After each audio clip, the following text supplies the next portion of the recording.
Hi there, everybody, and welcome. This is Professor Thea with you today, talking to you in the mini lecture. This is lecture 2, expressions and values. So let me go ahead and share my screen and let's get started. Let's see, share. There we go. Alrighty, so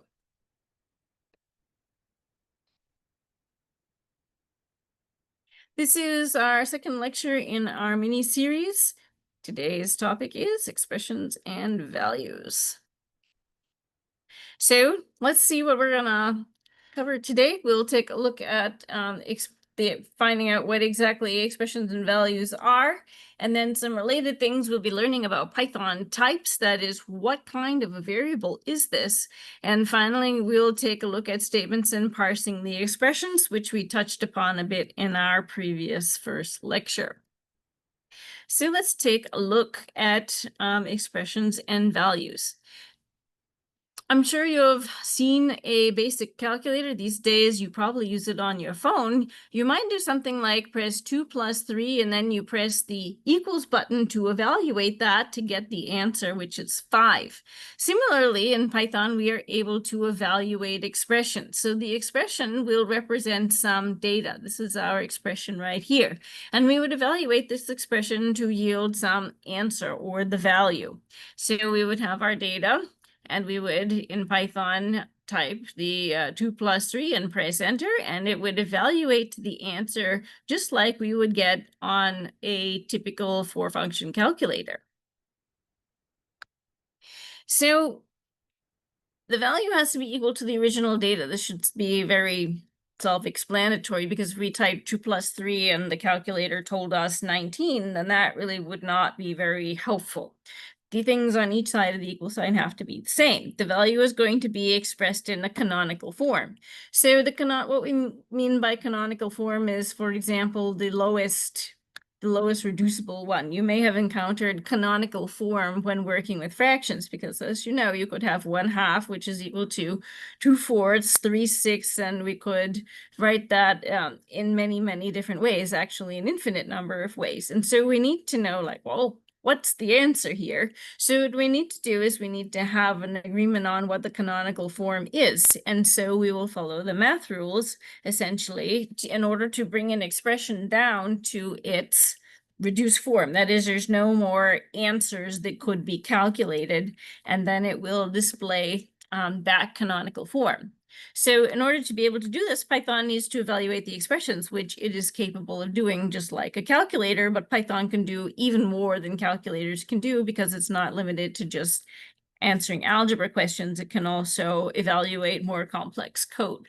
The Python Interactive Interpreter is the interactive version of Python, which is able to evaluate expressions and display the resultant answer on the screen. And in this week's lab, you will practice with doing exactly that. So Python is a simple expression language, and in order to use this, we would need to have integer and float values, be able to do arithmetic. We would want to be able to do numeric comparison. So something is greater than, less than, or so on, which means we need to have Boolean values, less than, greater than, and so on. And we would also need to be able to implement the Boolean logic to be able to evaluate the expression and arrive at the answer. And this is how we would build up our system in order to have a valid system expression language. So what are some of the pieces that we will want to have? We will want to have integer values, which are familiar to you as the counting numbers from -infinity to +infinity. We also have the floating point values. These are going to be the ones that have the decimal values in them. We have the natural numbers, the integers, the rational numbers, the real algebraic numbers, and the real numbers. So essentially, we will have numbers with and without decimal points in order to represent these various kinds of numbers that we may wish to work with. We will also need to have operations. So to do arithmetic, we might want to start with the four basic functions: addition, subtraction, multiplication, and division.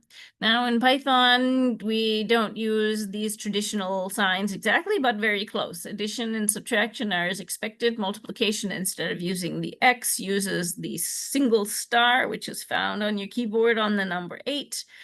And floating point division, yeah, so there's actually two kinds of divisions. I'll have more to say about this coming up, but basically we use the slash. So there's either floating or floor division, hold that thought.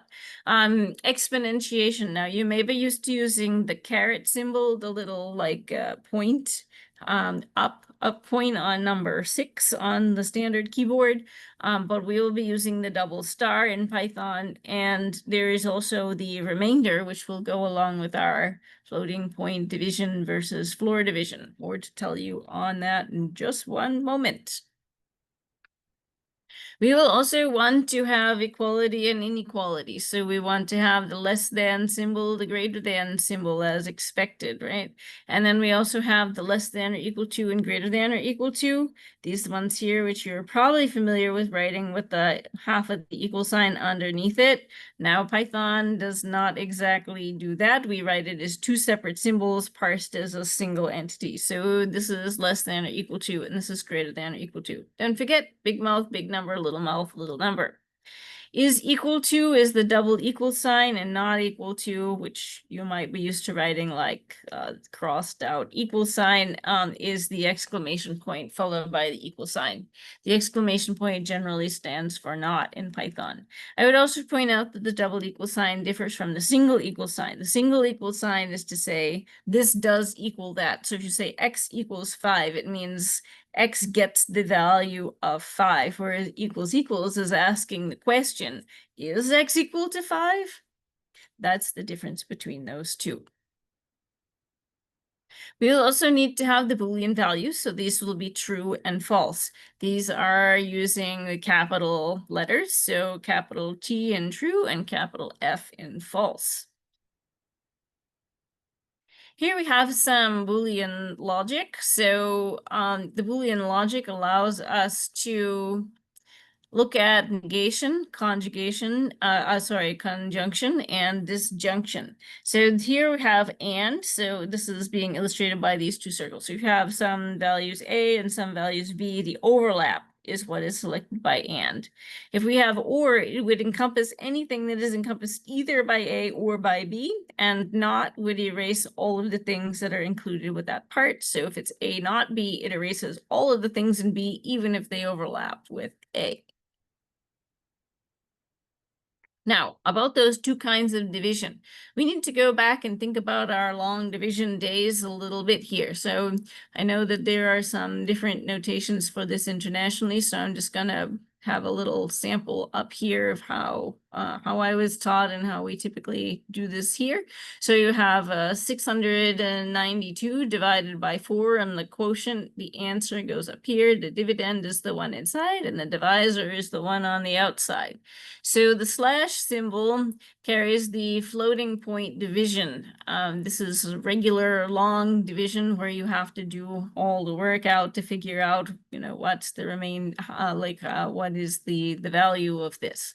The result will always be reported as a float, and this is one of the types in Python. It means it will have decimals. So if you do 692 divided by 4, as is represented up here, even though the 0 is not required, because notice this is evenly divisible, we would get out the answer 173.0. It would include that, the decimal value, to indicate it is a type float. And if we do 128 divided by 5, which checking over here, we see actually has a remainder of 3, we would get 125.6. That is the decimal equivalent of that. The double slash, on the other hand, carries out what is called floor division. This will tell the whole number part of the quotient. In other words, how many whole times does something go into something else? It's probably where you started learning division. It does not report the decimal part or the quotient of the quotient. So we will see then the report answer would be an integer. So if we do 692 double slash 4, what we're gonna get out is the whole number part. So we saw that it went in evenly, so it's 173.0 up here because it is a float, because we did regular long division. This one is asking how many whole number times did it go in, and we get 173. If we do the same thing for these 128/5, right? We saw that that has a whole number component. So we get out only the whole number component, but there is a decimal part to the answer. In order to see that, you need to do the floating point division to get the decimal portion of the answer, which we do not see if we do floor division, because it answers the question, how many whole number times does it go in? Since we're asking how many whole number times, then the appropriate type for this is going to be the integer, which does not have the decimal part, which is why it is reported as a decimal. So suppose you did want to get the remainder. That's what the mantissa, or the percent, is going to report out. So we can do 692% 4. This is asking the question, how much is the remainder if you do 692 divided by 4? And remember, that one went in evenly, so you get out 0. And here we're going to do the same for the 128 divided by 5, and the remainder is 3, as we have calculated over here. So the answer to a division problem can be expressed using the remainder and the answer part, the whole number part, using the double slash and the mantissa operator together. So you can do something like this. Here we are going to print out the answer. 128 divided by 5 equals, so here's the 128 double slash 5 to get the whole number part, right? And then it's going to report the remainder, and this is what computes the remainder. Now this is going to literally print out the things in green and then evaluate the things that are here in the standard font color. So we would get 128 divided by 5 equals 25 from here, remainder from here, and then 3, which is computed using the mantissa. The mantissa operator is useful to test for divisibility. This is why we bothered to learn about it. So if we wanted to find out if something is going to be divisible, we would just use the mantissa. So for example, if I want to find out odd or even, so I might say, is 100 odd or even, right? I would check to see divisibility by 2, and it tells me 0. And so then I can be like, ah, yes, it is evenly divisible because there is no remainder. And if I test it with 101, I see that there is a remainder. So that means that it's not evenly divisible. This is being illustrated with odd and even, but you could also extend this to working with some other numbers, which is one of the exercises we have in store for you coming up. There are a number of Python types, and in fact, I've already been alluding to these. So let's take a look at these in more detail. So what in fact is a Python type? Let's just motivate why we would want to even have Python types. So think about different kinds of data. You might have dog, a string. This is like a thing, right? In real life, this would be like in part-to-speech a noun. This is an object. And there also is 3.14. This is the truncated value of pi. So this kind of data are two very different things. What would you do with pi versus the word dog? So one is some kind of a text and one is some kind of a decimal number. It might be useful to have different ways of storing these that have different things you could do with them, because you might want to, I don't know, insert dog into a sentence, whereas with 3.14, you might want to calculate some geometry properties of a circle. Those are very different things, and you're unlikely to want to do the opposite things with each other. And so what we would want to do is have some different ways that we could store the data that would be appropriate for the kind of information that this represents. And this is why we have Python types. So types will classify expressions. So they will be classified as floats, integers, strings, various kinds of things. So the type of an expression is always the same type as its value. As we saw, things on the opposite side of the equal sign have to be, well, equivalent. And so the types would also need to be the same. So sometimes we'll encounter today are integers, floats, strings, and Booleans. There are more types in Python. And as we move into object-oriented programming, we will see that, in fact, you can create your own Python type. So if we want to find out what the type of something is using Python, we can use the keyword type and then provide an expression after it. So for example, if I want to know what is 3, I could do type 3 and it will tell me that it's an integer. I can also do type of 3.14 and it tells me it's a floating point decimal indicated by float. I might also be wondering, what's cell phone? Okay, well, this is what is known as a string, and we can also test true, and this is an example of the Booleans. So strings are sequences of characters. In other words, strings are just text. So to enter a string, you'd surround it with a single or double quotes. You gotta match the quotes. So here's an example. Hi, how is it going? This one is in single quotes. This one's in double quotes. Notice that there's an apostrophe in here. You cannot use single quotes and have an apostrophe in your string because your quotes will close not where you wanted them. So it's important to choose the appropriate quotes. Strings have the type str, standing for string. We also have integers. So just like in math, integer is a number with no decimal or fraction part.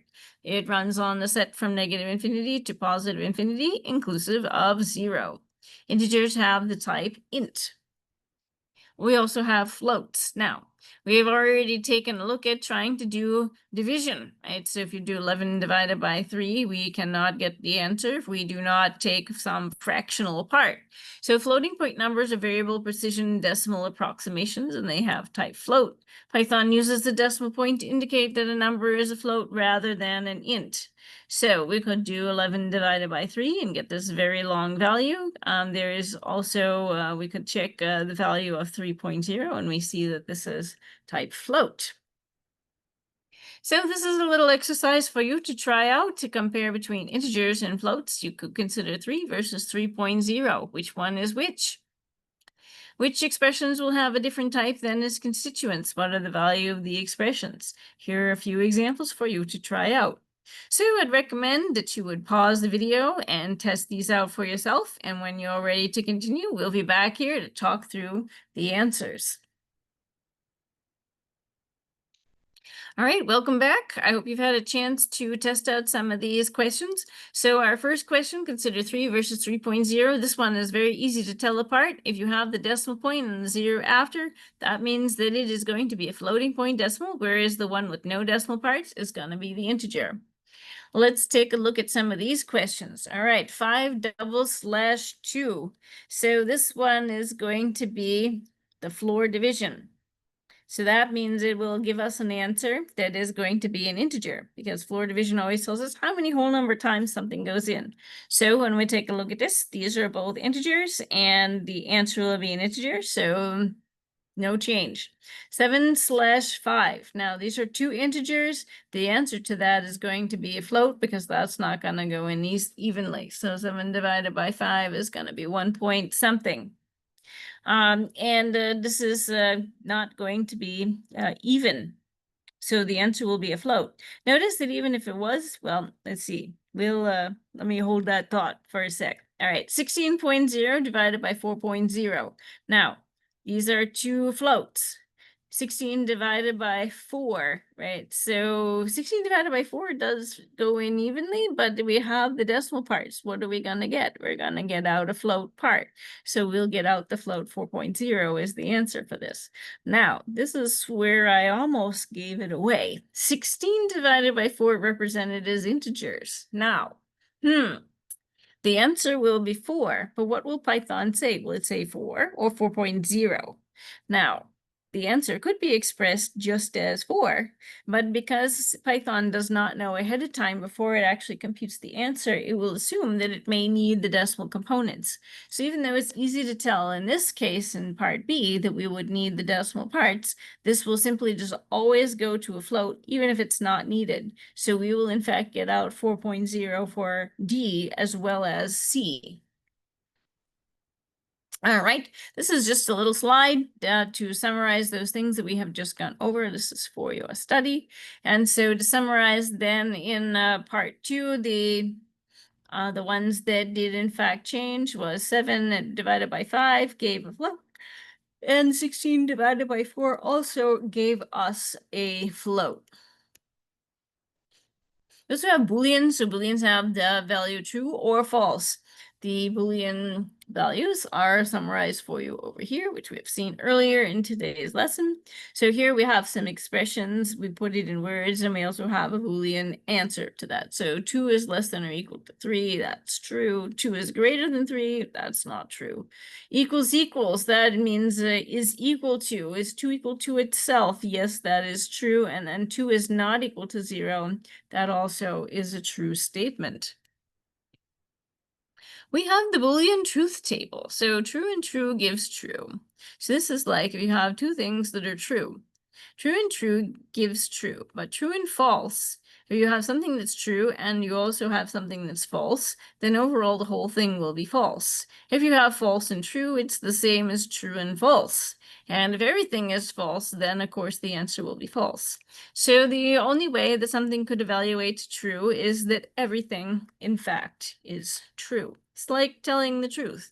If you don't tell the whole truth and nothing but the truth, then it's not true.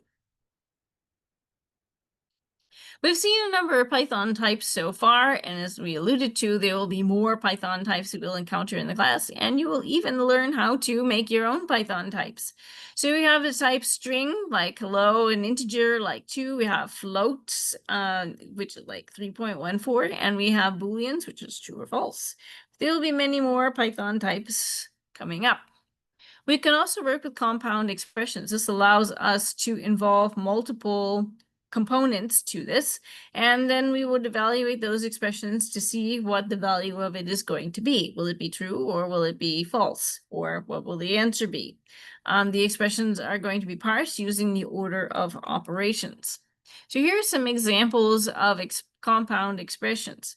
Here we have type of 3 plus 4. So what will happen is 3 plus 4 will be evaluated to give us the number 7. This can be represented as an integer, and then we are taking the type of that. So notice we parse inside the parentheses and then pass that to the outer argument. So we would get type int. Here we're going to do 4 minus 2.6. Uh-oh, we have two different kinds of types in here. So what will happen? Python will need to convert the 4 into a decimal equivalent, and then it will need to do the subtraction. So we're going to get out a float for an answer. Here we're going to evaluate 2 is less than 3. This is a Boolean expression, and we will get out a type Boolean. Alrighty, well then, we have had a nice discussion today about expression values, Python types, and statements and parsing the expressions. I hope you enjoyed getting a little taste of Python here. Hopefully this is enlightening you and encouraging you to think more about programming. We'll have some exercises for you to solidify these concepts, and also we have the activity for you to download and install Python. Please feel free to join us on Thursday if you would like to participate. Thank you so much, and we will see you next time.